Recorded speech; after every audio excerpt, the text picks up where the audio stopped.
On the political front, we'll soon learn if President Obama will be able to jumpstart his second term with immigration reform. Here's why.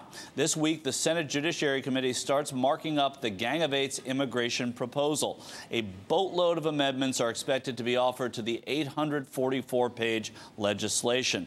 But at the very least, it should include a pathway to citizenship, beefed up border security, and requirements for immigrants to undergo background checks, pay fines, and learn English. The real challenge will be once it hits the Senate floor and all the bipartisan fighting ensues.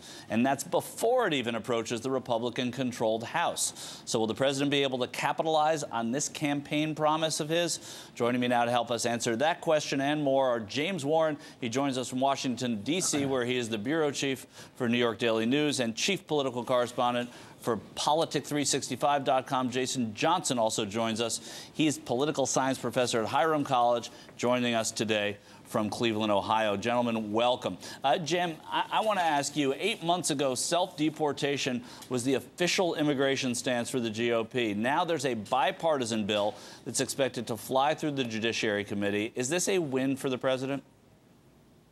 Well, if it makes it through the committee and if it gets the needed votes in the U.S. Senate, yeah. I mean, although today you obviously had the interesting, I'm sure we'll get to it, the interesting surfacing of the Heritage Foundation with a new sort of argument, having failed, I think, at some traditional conservative arguments, including the fact that this is all about amnesty. And the argument today, quite obviously, was the cost argument, that this is simply going to be too costly and perhaps make some fence-sitting Republicans a little bit nervous. But I think that ultimately he will prevail for sure in the U.S. Senate, perhaps with a whole bunch of amendments, that some of which he may like, some of which he may not like, and then comes the crapshoot of the House of Representatives.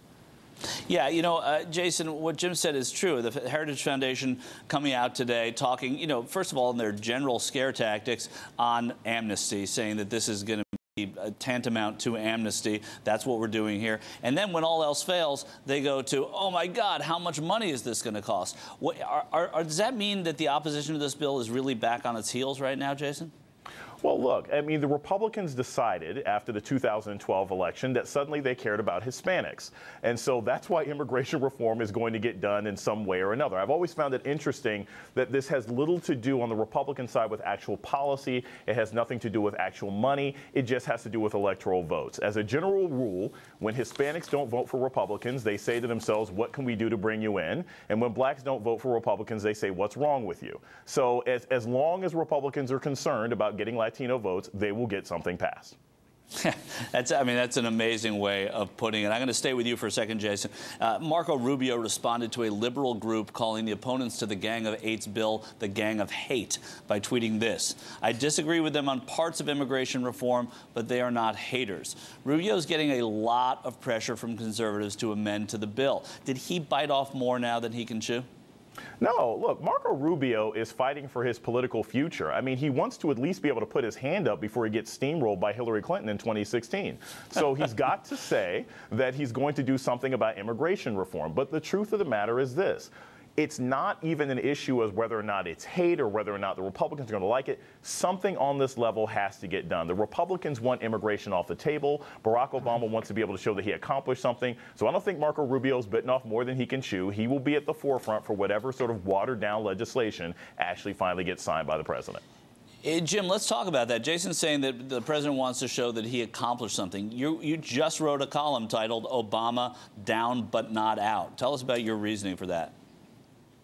Well, my reasoning is sort of I think, perhaps a needed counterpoint to some of the growing media conventional wisdom in Washington, particularly among elite media, which sort of wrings its hands over the overly cerebral, emotionally distant, not glad-handing president, and sort of is increasingly pillaring him as ineffective, when I think the track record is of sufficient accomplishments, of substantial accomplishment, particularly given what arguably is sort of unprecedented opposition that he faces. And I just thought it was important to sort of lay out the accomplishments so far and also lay out the substantial levers that he still has to pull, because some of the elite view now also has him as sort of cowering and impotent and unable to get anything done. And I think that will prove to be wrong-headed.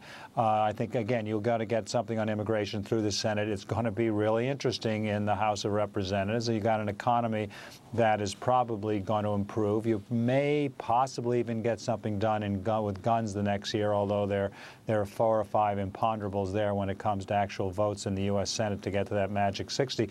So I think he's in a far stronger position than a lot of the media criticism would suggest. And Jason, what do you think some of those levers are that the president can still pull that Jim's talking about and wrote about? Well, one of the best things is he's the president. He just got reelected. I mean, you know, the interesting thing is the Senate has been on this sort of massive resistance kick, and that's even Democrats, too. I don't think a lot of members of Congress have ever just fully accepted that Barack Obama is president of the United States. He just won re-election. Had it not been for gerrymandering after 2010, he would have erased the Republican Party from significant parts of the map. He can still get on television. He's still more popular than any senator. The issue has been, and we saw this with gun control, that members of Congress are acting in direct opposition to what most of the public wants. The public wants immigration reform. The public wants really basic background checks. So it's not a reflection of Barack Obama's lack of power. It's a reflection of our broken government and that there are members of Congress that we elect that aren't doing what we ask them to do. Yeah, and Jim, I want to ask you on guns, because I know you talk about all the things that the president still can do, and we're going to be talking about guns a little more on the show a little later in the show, but do you see the president now getting sort of a new amount of momentum from the fact that the gun vote was so unpopular after the Senate held it?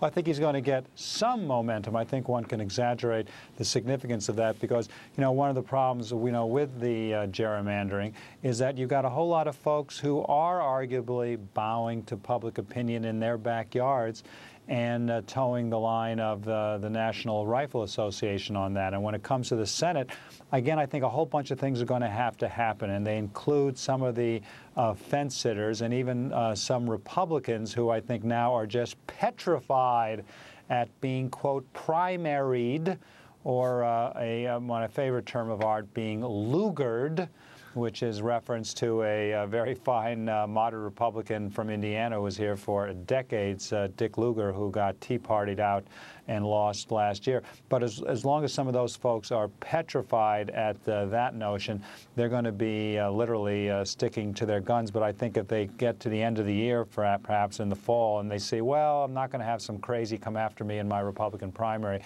they may well switch to the other side. But again, you're going to have to get to 60. And it's going to be really, I don't think anybody at the White House can be sure. They've got some theories as to how it will happen, but I don't think anybody's going to bet a week's paycheck on it yet. So interesting. I love this conversation. Jim Warren of the New York Daily News, Jason Johnson, Politics 365. Gentlemen, thanks.